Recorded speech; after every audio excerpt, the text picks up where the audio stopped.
저는 지금도 그때 생각만 하면 손이 떨리고 가슴이 미어져요. 어떻게 그럴 수 있었을까? 어떻게 나를 그렇게 바보로 만들 수 있었나 싶습니다.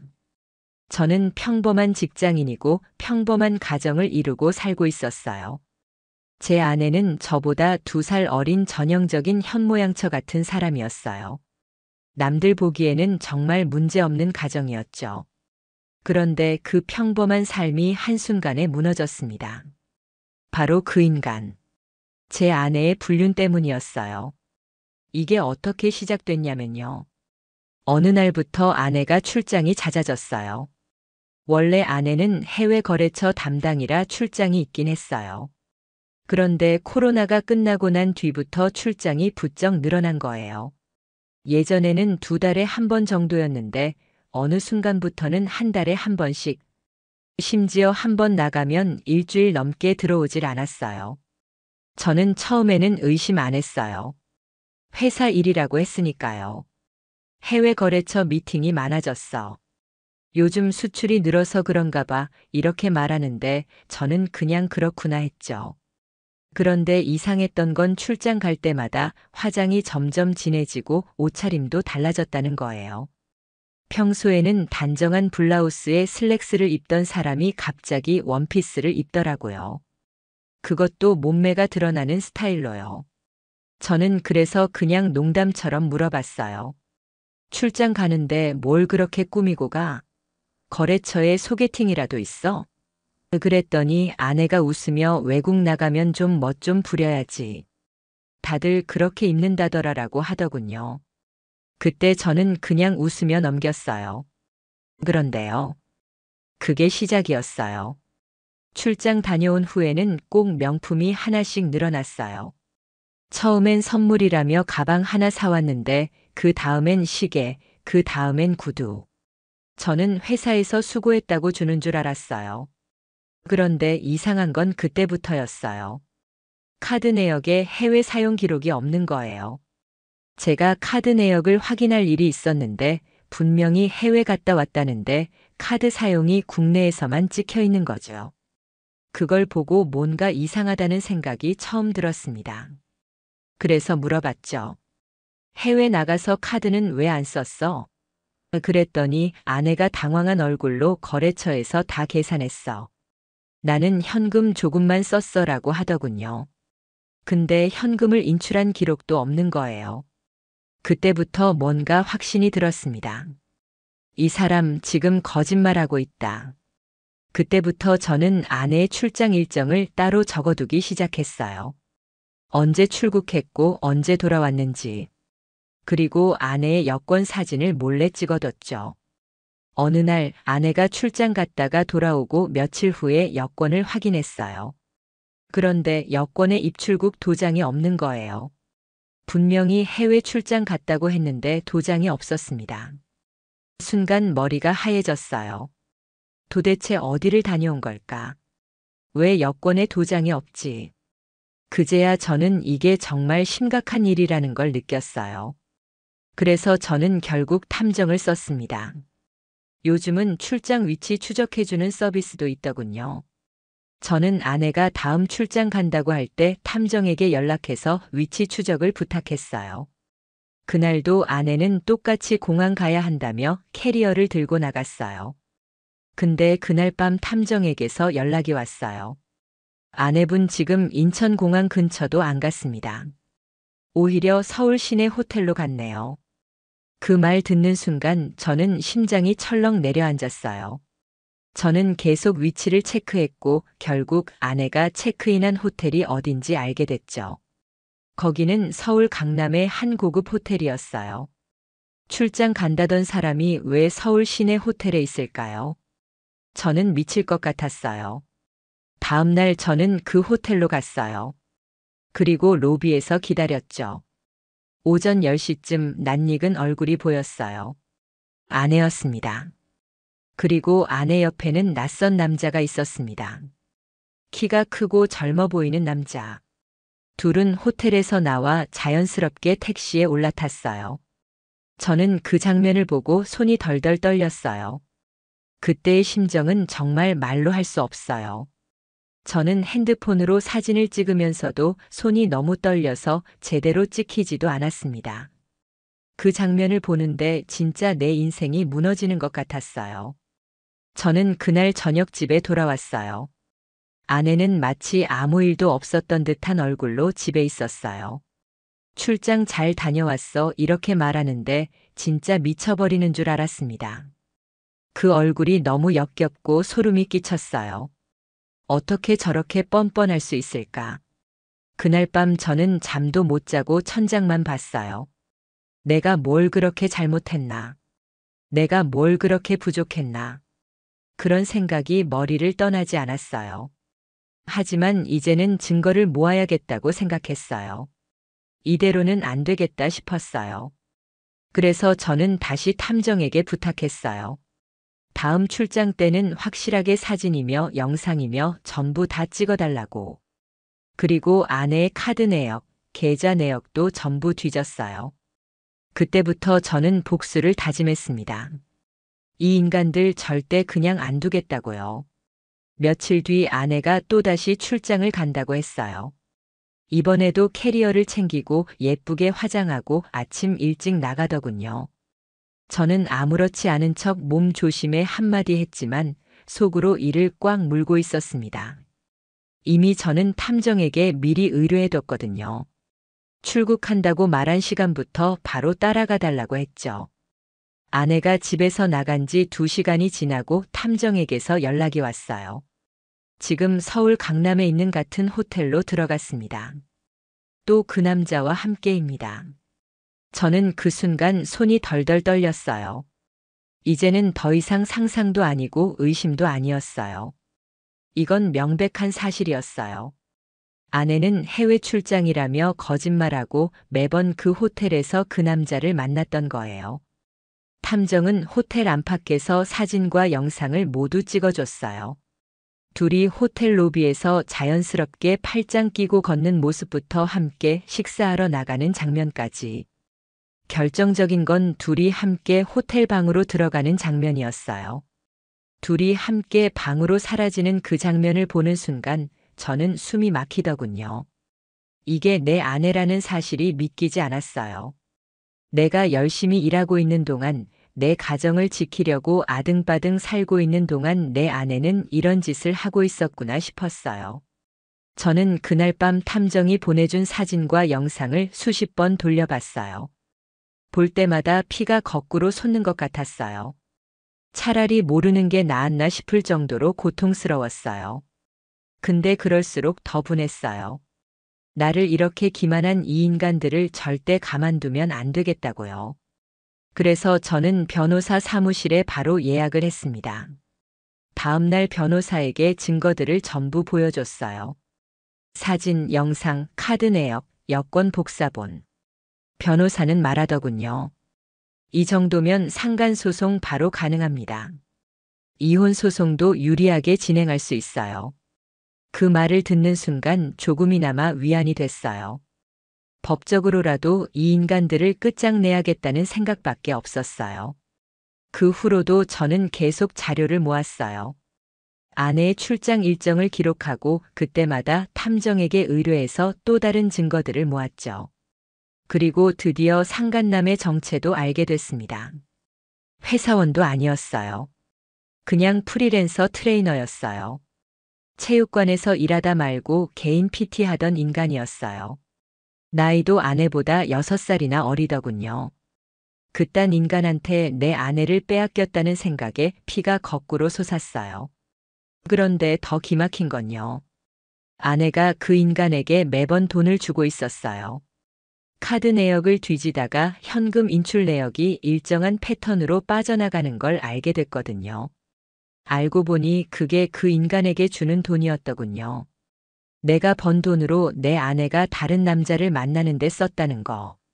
이게 얼마나 수치스러운 일인지 아시겠어요? 저는 그 사실을 알고는 분노를 넘어선 절망감이 몰려왔어요. 저는 그 자리에서 바로 이혼 소송 서류를 준비했어요. 아내 몰래 모든 절차를 밟았죠. 그리고 상간소송도 함께 걸었습니다. 상간남의 신상도 다 밝혀냈고요. 두 사람의 모든 기록과 정황 증거를 모아서 법원에 제출했습니다. 며칠 뒤 아내에게 이혼 소송 서류가 도착했어요. 저는 일부러 그 순간을 기다렸습니다. 아내가 집에 와서 서류를 열어보는 그 순간, 아내는 당황한 얼굴로 저를 보더군요. 이게 뭐야? 갑자기 무슨 소송이야? 저는 차갑게 말했어요. 너랑 그 인간. 내가 다 알아. 네가 출장 간다던 그 시간에 호텔에서 뭐 했는지 다 봤어. 이제 끝이야. 아내는 그제서야 얼굴이 하얗게 질렸어요. 처음엔 아니야. 오해야라며 발뺌하더니 결국 울기 시작하더군요. 저는 그 눈물에도 아무 감정이 없었어요. 그저 차갑게 쳐다봤어요. 이제 와서 우는 척하지 마. 넌 이미 끝났어. 그날 이후 아내는 저를 피해 다녔어요. 말을 걸지도 않고 아이와도 거리를 두더군요. 저는 그 모습을 보며 한심하다는 생각밖에 안 들었어요. 그렇게 당당하게 바람 피우던 인간이 이제 와서 뭘 어떻게 할 수 있겠어요. 그 후로 상간남에게도 소장이 전달됐어요.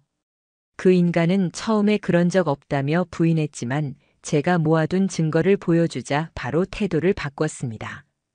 변호사를 통해 합의하고 싶다며 연락이 왔어요. 위자료를 얼마까지 줄 수 있겠냐고 묻더군요. 저는 그 연락 받자마자 웃음이 나왔어요. 이제 와서? 내가 그렇게 멍청할 줄 알았나. 저는 단호하게 말했어요. 합의 없다. 판결로 끝내겠다. 이제 본격적인 법정 싸움이 시작됐어요. 그 인간들의 얼굴을 법정에서 다시 보게 될 날만 기다리고 있었어요. 아직 끝이 아닙니다. 이 복수는 이제 시작이었거든요. 이혼 소송과 상간 소송이 동시에 시작됐어요. 저는 매일같이 변호사와 연락하며 서류를 준비하고 자료를 정리했어요. 내 인생을 망쳐놓은 인간들이니까 하나라도 허투루 넘길 수 없었죠. 법원에 제출된 증거만 해도 사진, 영상, 카드 내역, 여권 출입국 도장 부재까지 빠짐없이 넣었습니다. 그리고 드디어 첫 번째 심리가 열렸어요. 법원에 도착한 그날 저는 손이 덜덜 떨렸어요. 하지만 절대 약한 모습 보이기 싫었어요. 법정 안에 들어갔더니 아내와 그 상간남이 나란히 앉아 있더군요.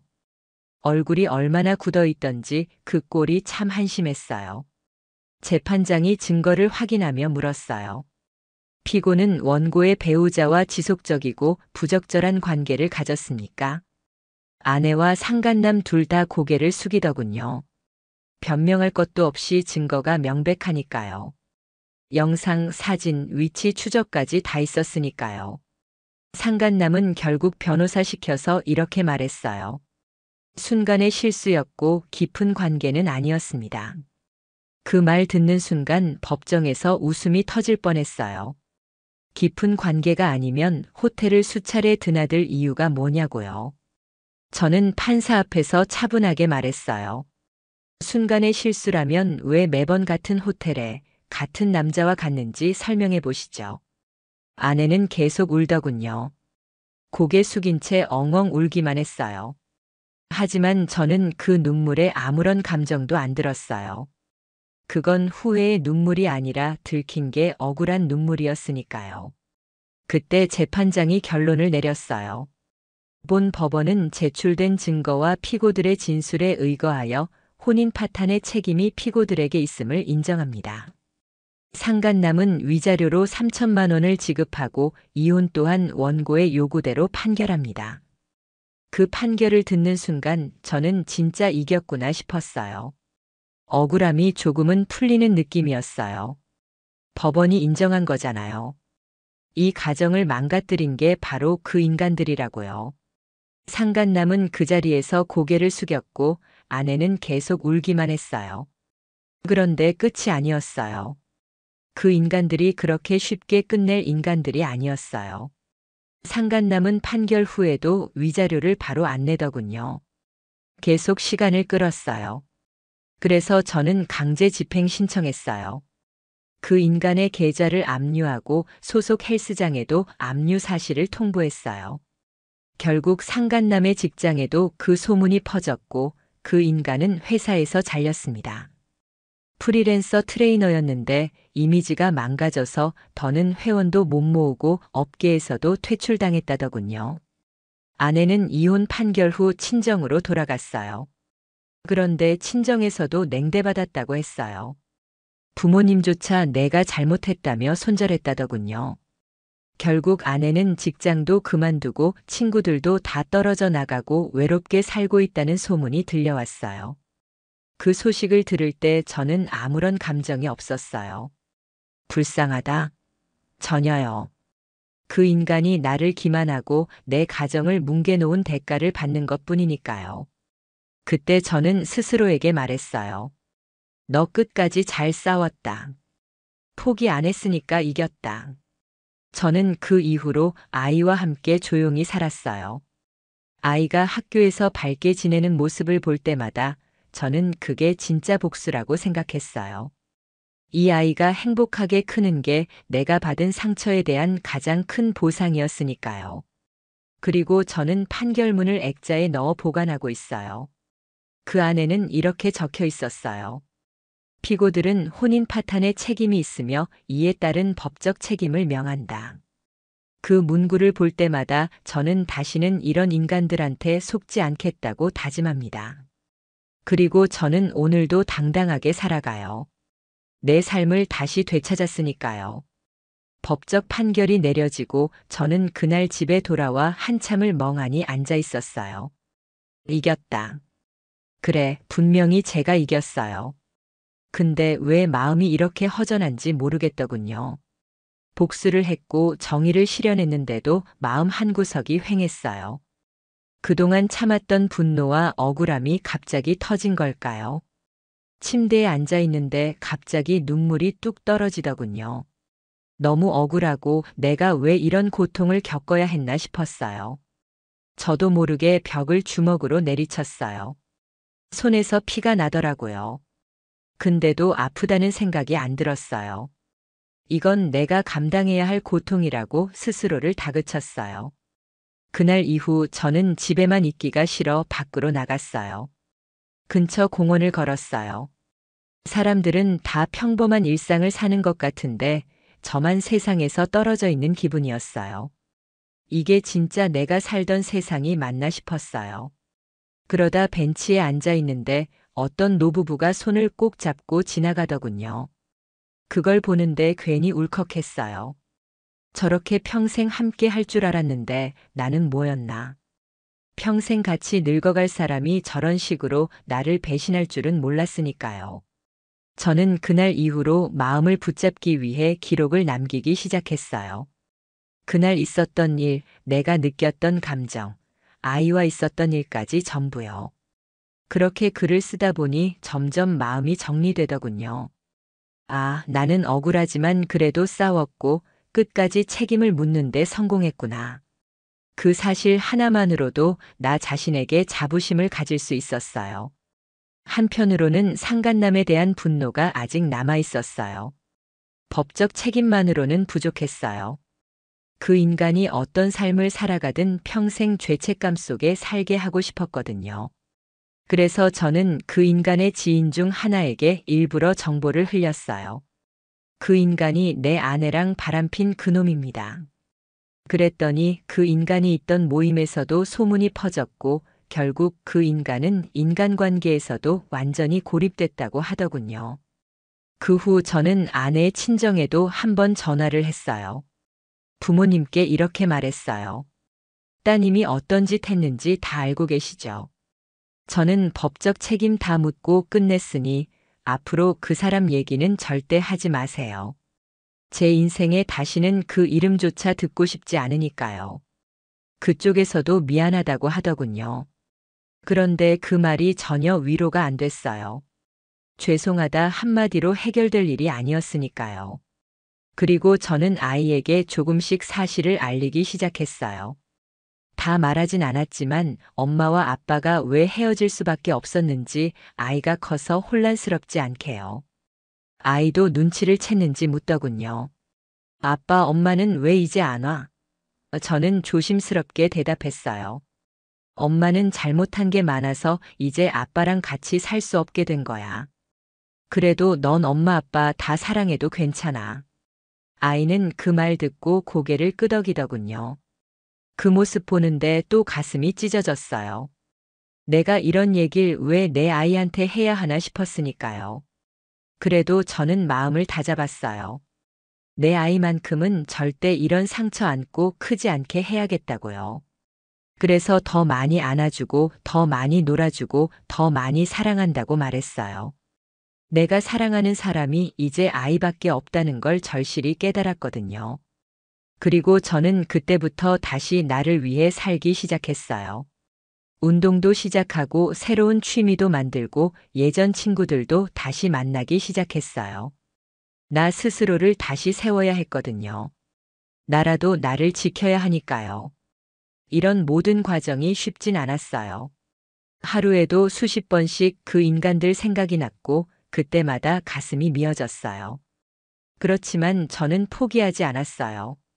여기서 무너지면 그 인간들한테 진 거니까요. 나는 이미 법으로 이겼고 인생에서도 이겨야 했어요. 그래서 저는 버텼고 결국 조금씩 다시 웃을 수 있게 됐어요. 시간이 더 흘렀어요. 법적 싸움도 끝났고 아내도 상간남도 더 이상 내 인생에 존재하지 않는 사람들이 되었어요. 그런데도 가끔 그때의 기억이 불쑥불쑥 떠오르더라고요. 길을 걷다가 호텔 간판이 보이면 그때 그 호텔 앞에 숨어서 떨리던 손이 기억나고요. 출장이라고 캐리어 끌고 나가던 아내의 뒷모습이 떠올라서 괜히 기분이 쓰라려졌어요. 그런데도 저는 하루하루 버텼어요. 시간이 지나면 괜찮아진다는데 그건 절대 거짓말이에요. 시간이 지나도 상처는 남아요. 다만 그 상처를 끌어안고 살아가는 법을 배워야 하더군요. 저는 그렇게 매일 하루를 버텼어요. 그리고 어느 순간 문득 이런 생각이 들었어요. 그래도 내가 끝까지 싸웠다는 사실 하나만으로 내가 나를 자랑스러워 해야겠구나. 제가 이 싸움을 포기하지 않았기 때문에 그 인간들은 사회적으로도 법적으로도 책임을 졌어요. 제 가정을 망가뜨린 그 죗값을 피할 수 없었어요. 법원 판결문에도 분명히 적혀 있었죠. 피고들은 원고의 혼인 파탄에 직접적인 책임이 있으며 이에 따라 위자료 지급을 명한다. 이 문장을 저는 몇 번이고 읽었어요. 내 인생이 억울하게 끝나지 않았다는 증거였으니까요. 그리고 저는 다짐했어요. 다시는 어떤 사람도 어떤 감정도 나를 함부로 대하게 두지 않겠다고요. 내가 나를 지키지 않으면 아무도 지켜주지 않더군요. 그래서 저는 매일 거울을 보며 스스로에게 다짐했어요. 너는 끝까지 포기하지 않았고 앞으로도 절대 무너지지 않을 거야. 그렇게 저는 이제 내 삶을 다시 시작했어요. 아이와 함께하는 하루하루가 제겐 가장 큰 복수고 가장 큰 행복이에요. 아이가 학교에서 웃으며 아빠 사랑해라고 말할 때마다 저는 마음 깊이 느껴요. 내가 정말 잘 싸웠구나. 이 아이의 웃음을 지켜내기 위해서라도 절대 무너지면 안 됐구나.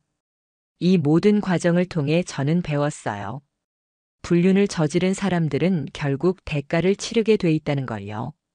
법적으로, 사회적으로, 그리고 인생에서.